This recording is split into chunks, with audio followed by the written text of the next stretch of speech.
Hello PICA fans, and welcome back to the playoffs. My name is Bob and Fishy, coach of the Philly Shuckles. And I am Patrick, and I coach the Denver Dashers. And today we're going to be showing you our game, our replay. This is the first quarterfinals, and we had a bit of a fight. So we're going to go ahead and go over all of what we brought, why we brought it, that good stuff. Kind of like, what we were thinking going into it, and then go ahead and go through the replay and show you exactly, what we were thinking during the battle. So I'm going to go ahead and start, and I'll go over my team. So from left to right, we've got, first off, Suicune. Now, Suicune has been pretty much, I don't want to say my MVP statistically, but definitely just in terms of I bring it pretty much every game, and it's really been really good for me. This time, I decided to bring... well, kind of an interesting set, a little bit. It's physically defensive. I knew that the Dashers over here had a bunch of really dangerous physical threats. Most notably, things like a Azumarill, Haxorus, that sort of thing. And even Lopunny, so Mega Lopunny, obviously. So I figured Suicune would be a really good option in that role. So I decided to go with physically defensive with Scald, Toxic, Roar, and actually this was a little bit of a weird option. I went with Bulldoze. This was specifically for the Dashers Magneton. So that was something I was kind of hoping that if I could catch a Magneton on a switch, hit it with a Bulldoze, do some big damage, lower its speed, maybe hit it with another one. That was kind of the plan.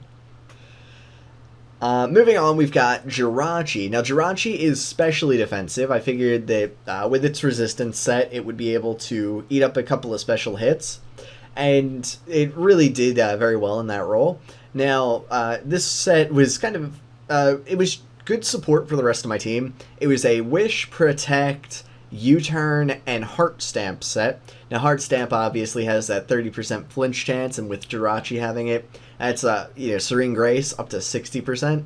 So it's actually almost hacks not to get it. Of course, you can never really rely on that sort of thing, but yeah, Jirachi definitely going to be pretty good in that regard. Moving on, we've got Rotom Mo. And this thing is a Scarfed Rotom with Trick, Volt Switch, Leaf Storm, obviously, and I want to say my last move was Pain Split, although it might have been Wisp. I don't actually remember off the top of my head. But, just Scarfed Rotom, it's always, a pretty good set, generally. Obviously, Rotom Wash uses that and OU occasionally, but Rotom Mo can do that pretty well, especially in this sort of league format. It's, just having a Rotom form is always really good. Next up, we've got Thundurus. This was Agility Thundurus. When I was looking at the Dashers team, I figured that Thundy could probably do a number on them if I could get an Agility up. So it was Agility, Thunderbolt, Hidden Power, Ice, and Focus Blast. Kind of general set. It had lefties because I figured the HP recovery would be handy against probable priority. Next up, we have Goodra. This is AV Goodra with... just special moves to hit the Dashers team. And obviously, we wanted to have that Sap Sipper just in case the Dashers decided to bring their Roserade. I figured that being able to absorb like a Sleep Powder or something would be really handy. So, yeah, that's why we had that on Goodra. And last but not least, my Nidoqueen. Now, Nidoqueen was actually I want to say offensive with rocks. Didn't really get the opportunity to use that as well as I would have liked, but definitely a dangerous mon if I can, bring it in. Obviously, the Dashers have Nidoking, potentially, which will outspeed me. But by the same token, Nidoqueen is still very proficient in that role. We had Sludge Wave, Earth Power, and Shadow Ball to hit Cresselia. I didn't want to just get, beat up by that thing. So, that's my team. Would you like to explain your sets? Alright, sure thing. So first off, we have Mega Lopunny, because obviously it's Mega Lopunny, it's got lots of power, it's got lots of versatility, and the set I bring is slightly unorthodox. Fake Out and Return, that's self-explanatory, but I also bring Heal Bell, because I know that Bob does bring a lot of status, particularly I'm fearing Thunder Wave because when I was playtesting this team, it seemed very vulnerable to para-flinch Jirachi.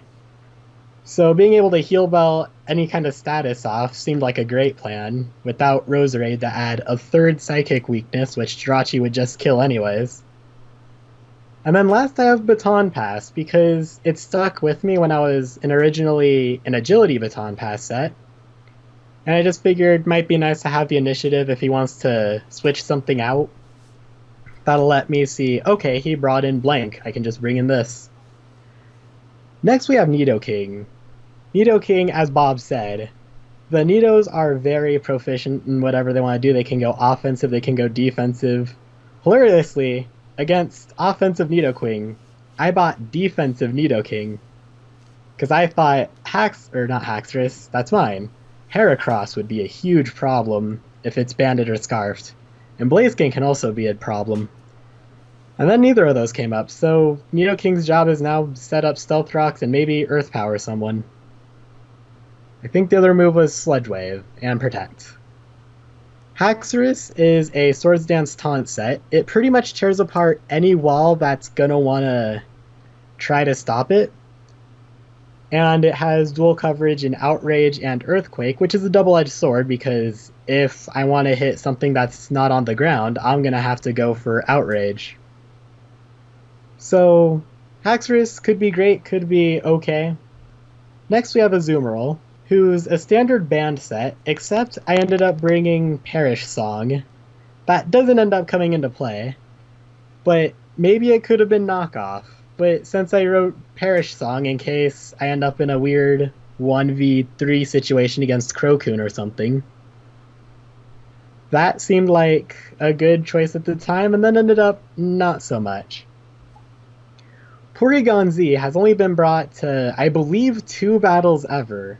In one battle, it completely 6-0'd my opponent, thanks to a lucky crit.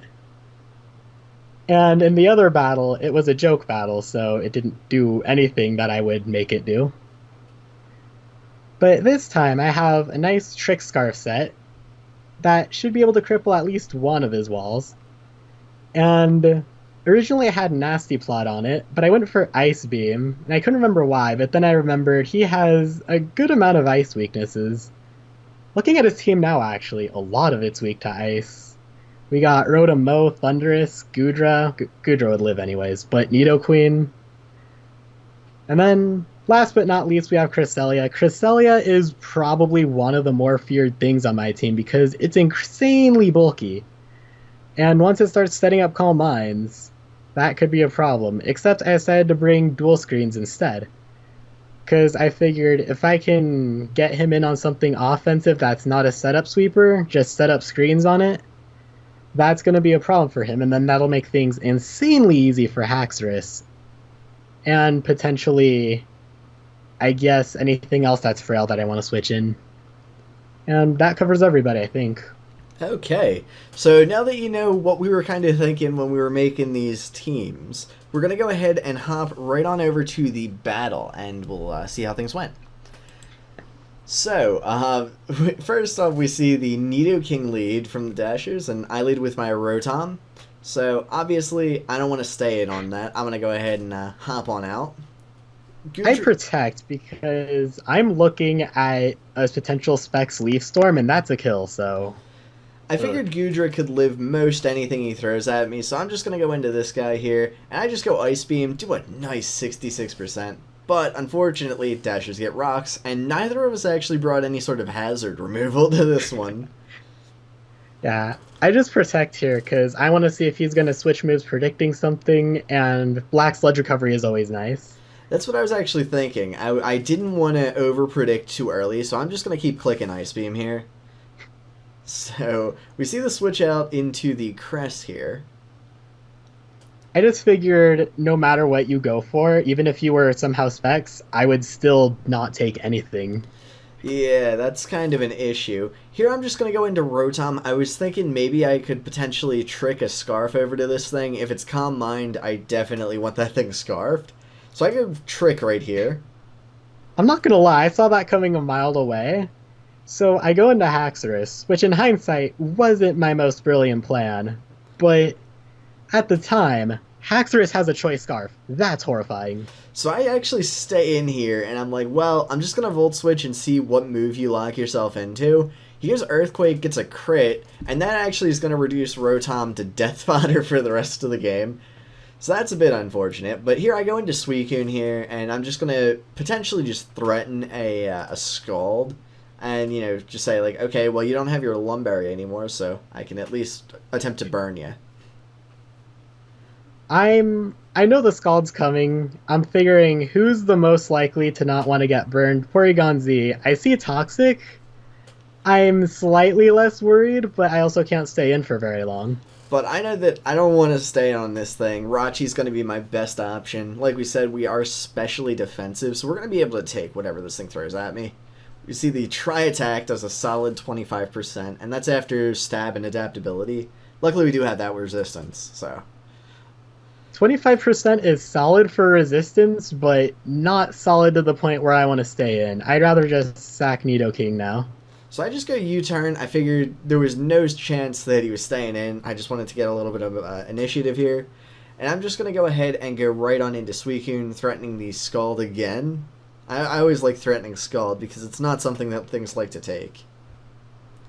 Especially my team, having so many potent physical attackers, I have to switch out of a potential Scald, so I go into a Azumarill, which, why did I do that?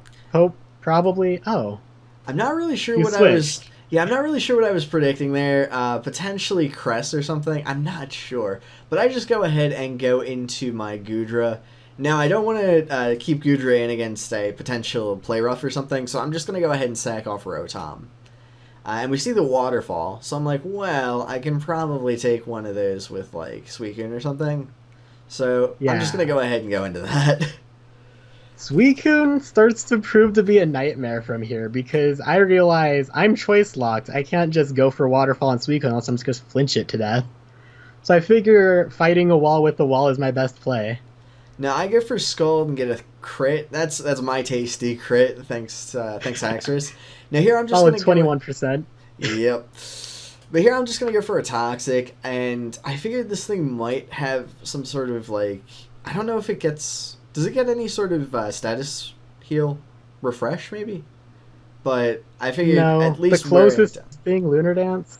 Yeah, so I figured just wearing it down a little bit would be good. We see the Moonlight as I go Roar, and in comes the Azumarill. That's not ideal for me. I don't want to take a big hit here, but at the same time, I'm just going to keep going Toxic. I might as well just start getting status on everything.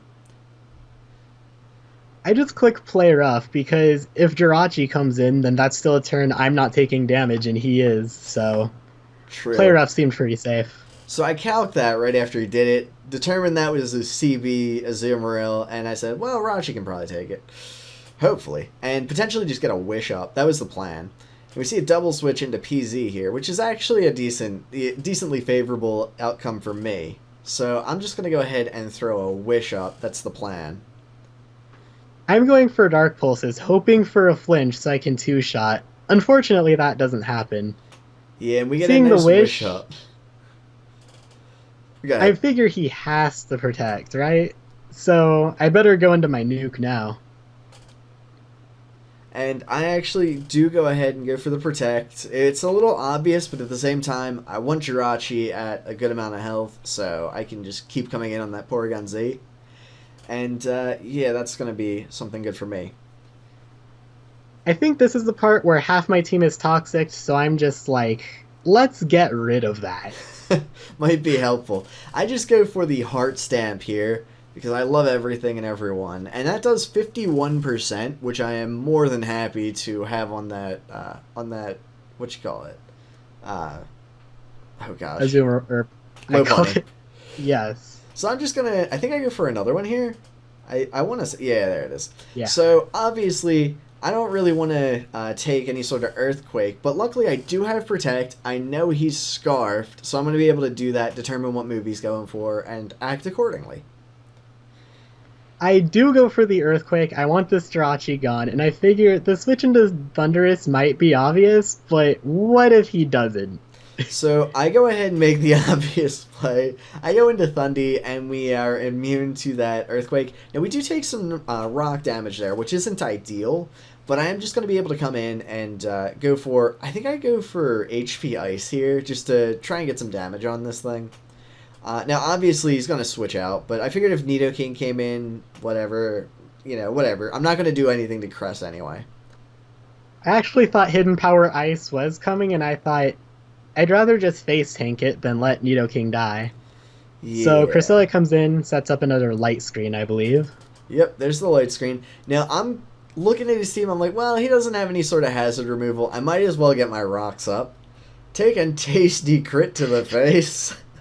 Although, this one didn't matter really that much. Obviously, Nidoqueen isn't going to be able to take another one anyway. So I figured I'd just switch out into my Jirachi and potentially, I'm going to eat a Psyshock no matter what. I've got lefties, so that's going to be good for me. I think at this point, I'm thinking I can threaten him out with Porygon Z. Maybe, I go for Nidoking. At some point, I think I switched to Porygon Z, but at this point, I must be threatening Earth powers. Well, I figured I wanted my Suicune back to full health, so I throw a Wish up there. But then I see this thing in here, and I'm like, well, if I hit this with a Heart Stamp, I might flinch it, and I do. And I'm going to be able to two-shot it at least. I actually thought I would one-shot it, not going to lie. He was at 40% or something, but... I'm running max physical bulk because I did not want Heracross to get in my way. Yeah, luckily I got the flinch there, otherwise that would have been really bad. I need the strategy. But anyway, I'm just going to keep going for my move, because there's really not a lot that is going to stop me from doing that. Now, in comes the Cress, and I'm like, well, Cress really can't hurt Jirachi at all, so I'm just going to toss a Wish up here and see if I can get my Suicune back in. At this point, I'm just putting up a Reflect. He has all physical moves from what I saw, so why not? So here, I figured I might as well scout the, any sort of switch, but since there wasn't one, I go for the U-turn, we go into Suicune, and we're going to get most of our health back here. I just go for Moonlight. I figure if I can get my health back, I want to. I see this Suicune, and I'm hoping, just because I have recovery on myself, I can win a Star War. But luckily, I've got that Toxic, and I don't miss. So we actually do manage to get this thing Toxic again. I figured last time he tried to Heal Bell, I was able to take off half of his Mega Lopunny. So if I'm going to, go for that again, it'd definitely be worthwhile. Anyway, the switch there was pretty obvious, so I actually go Roar on it. I figured I could rack up some Stealth Rock damage, and that actually works pretty well.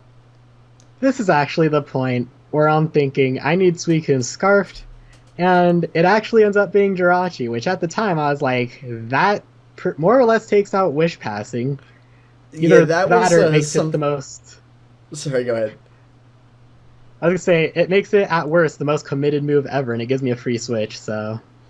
And I was like, uh-oh, that's probably bad. So I figured I'd just go U-turn. No point locking myself into Heart Stamp when he has a Cress. Which, actually, we're still doing some damage to Mr. Gomez Bigness here. And he's at, 10%? Black Sludge will put him at 16, but that's definitely okay. I'm just I don't see too many Scald livings from Gomez Bigness anymore. So there goes the Nidoking, and that's actually going to be really, really good for me, because I'm going to be able to potentially just, not have to deal with a very potent attacking mon, or even defensive at this point. So at this point, I figure Fake Out Return is my best option, except I go for Baton Pass, because I thought, you're not going to want to take a return, you're going to want to go into Jirachi, right? No, I'm just going to... Oh, wait. Yeah, I'm entirely okay with just hitting this thing. It doesn't have lefties. It doesn't have any sort of recovery that I know of. So Sklad and just hope for a burn. I don't get it, but you know what? This thing is at 27%.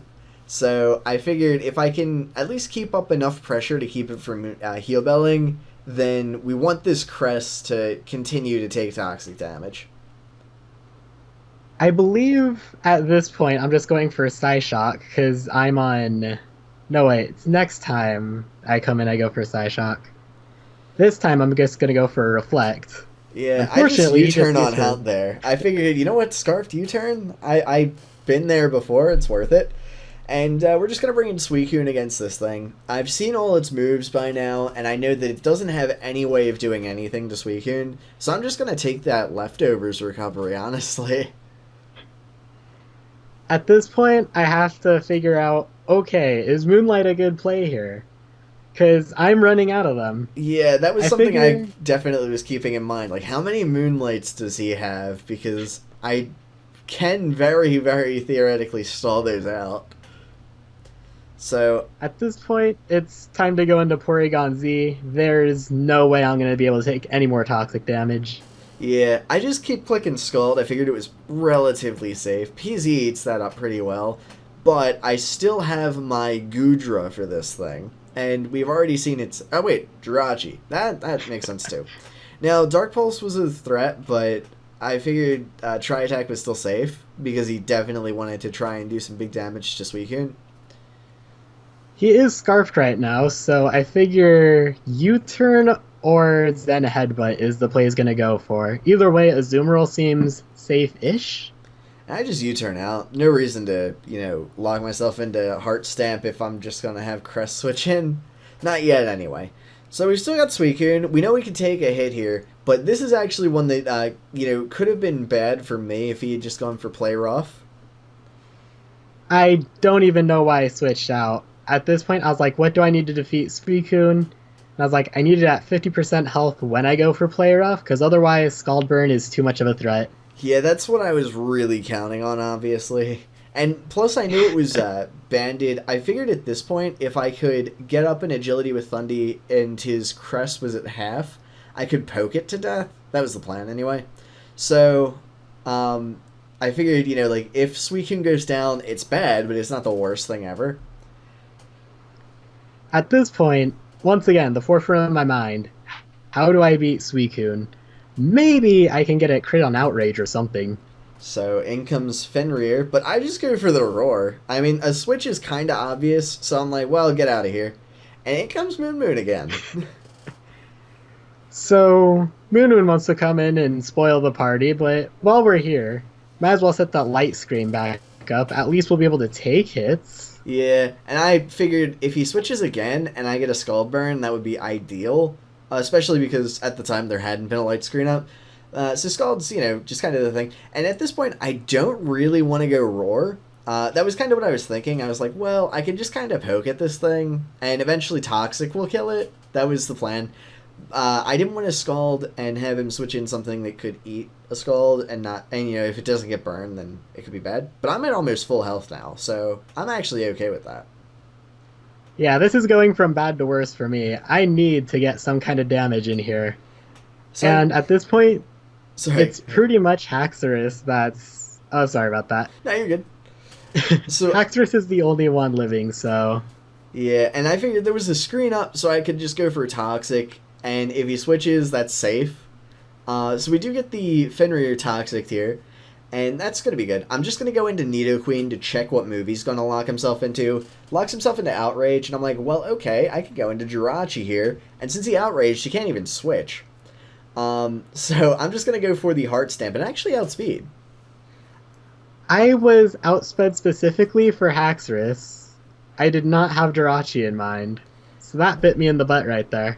Yeah, this Jirachi was actually set up to just barely speed creep max speed Nidoking, because I figured Life Orb Nidoking could be a threat. I felt comfortable, investing in special defense up to a certain extent, but I did want to be able to just hit that Nidoking with like a Heart Stamp and do some damage. So that was the plan there. And that actually ended up really helping me against the Haxorus. Yeah, at this point, I'm honestly glancing over the team and I'm like, my best bet is really for him to misplay or to crit or something. So I'm just going to set as much defense up so I can just get offense in and hopefully get some hacks my way.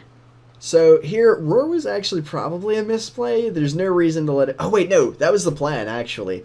I knew that was your last turn of light screen, so I went Roar there so you wouldn't get one up and I could throw a Scald. That proves to be a problem. I don't remember if I baton passed or I Yeah. do.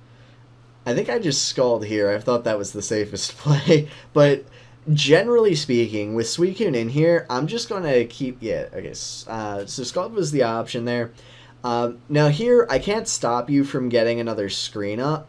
So I'm just going to go ahead and keep clicking Toxic, I think. I didn't want to waste all my Scalds, and I figured if anything else switched in, Toxic damage at the amount of health your stuff has left, I figured that would be, very, very good to have. Everything on my team gets two-shot at this point, I think, even with screens.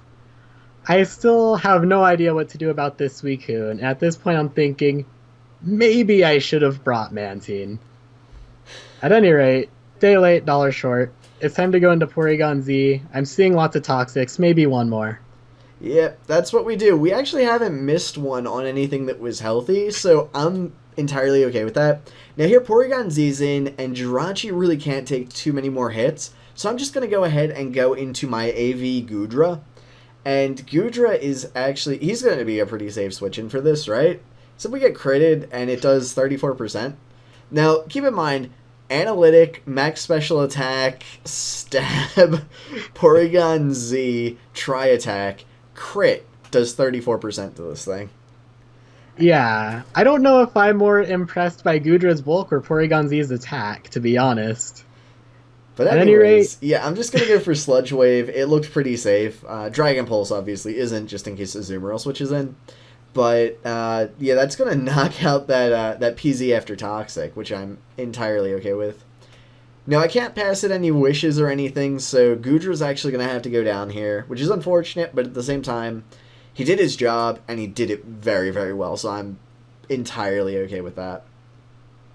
so I calced the Jirachi, and I figured I could live a Zen or Heart Stamp with a decent amount of health and just go for, I don't remember if I go for Waterfall or Play Rough here.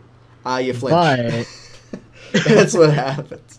I figured there was no point switching. Like, Thundy can't really eat that. Now, he can switch in afterwards and threaten some stuff with the big T-Bolt, because Cress is almost out of Moonlights. And I knew you would have to choice lock yourself into one of your like power moves. So I'm just gonna sit here and Heart Stamp over and over. in hindsight, I probably just should have Aqua Jetted, hoped for a crit or something, and then gone into Jirachi, faked out or something, and then maybe Cress. I'm not sure what the right play there was, but There probably weren't a lot not of good like options. But the switch out is actually going to make things a lot easier for me, because I know I still have Rocks up. And this Toxic is really hurting you.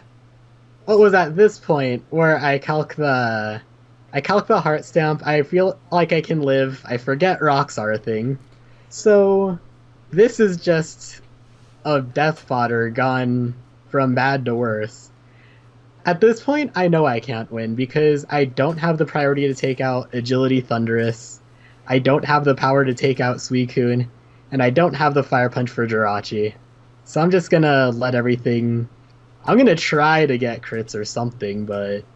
Yeah, but that Heart Stamp is just, it's, the power of love. And we're just going to poke everything to death, basically. I was even wondering before, or the first time I saw Heart Stamp, I was like, why? And then I looked it up later. Heart Stamp's 30% flinch rate over the 20%, I believe. Yeah, something like that. And like then it's also fully accurate. Yeah, Heart Stamp was an interesting, I didn't even know about it, but it was a Captain Jerwa suggestion, and I was like, huh, that's a good idea. So here it's Cress versus Jirachi. There's no reason for me to switch. I'm just going to keep poking with Heart Stamp until you die to Toxic. And I know you're out of Moonlights here, so... And even if you weren't, Toxic is still... It's going to keep racking up. I do manage to get one last crit on you, at least. At least I go down punching. Yeah, that hurts. But, yeah, that's going to be the end of that one. So... I'm very, very pleased with the team I brought, like, for what it ended up being. The only one who didn't do a lot was actually my Thunderous, and that was just because I never really needed him to. But everything else really pulled its weight, and I was really happy for it. Thundurus, if nothing else, it did keep I need Azumarill and Lopunny alive in the back of my mind. Yeah, that was definitely something that, it changed how you played at the very least. Yeah, I'm not sure what I would have done differently outside of I wish I brought Mantine. That was something I definitely considered as a potential thing. I figured I did have two, powerful, like, offensive electric types, so I could poke at it a bit. Especially if I had been able to keep Rotom Mow alive. I definitely would have been able to, like, Volt Switch on it and stuff. And that was the plan. But Mantine still would have actually been a problem just because, being able to remove hazards, potentially having status for my Suicune, that was something I really lucked out with. You didn't have any sort of status for that guy. Yeah, Mantine was my Toxicer because Suicune was a problem, but when I ended up with this version of the team, he was completely eliminated, there was no status, and I was just like, I can just nuke through Suicune with Haxorus. Didn't quite go as planned, but it is what it is. It was definitely a good game. Like, one of the longer PICA battles this season, so far anyway. Yeah, definitely. I think it's the second longest. I think the longest is, I want to say Socrates versus Matt. I wouldn't be surprised. They have some pretty long battles. I've had a couple of 60-plus turn ones early in the season. But generally speaking, I like trying to play hyper offense, but this was a little different. I decided to go more of a bulky route. And it ended up being, even with all the power my team had, didn't have enough power to break his bulk. So, we hope you enjoyed this this little analysis for this one. It's a little bit different just because you're hearing coaches' perspectives rather than, or the players' perspectives rather than other coaches. But hopefully this gave a little bit of a different perspective, zazzed up the video a little bit. That's what we always want to do. I thought it was interesting when I heard about it. Yeah. I would like to see more like this. Maybe next season at least. Yeah, that'd be a good idea. Well, anyways, guys, we hope you enjoyed, and we'll probably see you again at some point, maybe the finals. Cough, cough. But, yeah, hope you enjoyed, and later, guys. See ya.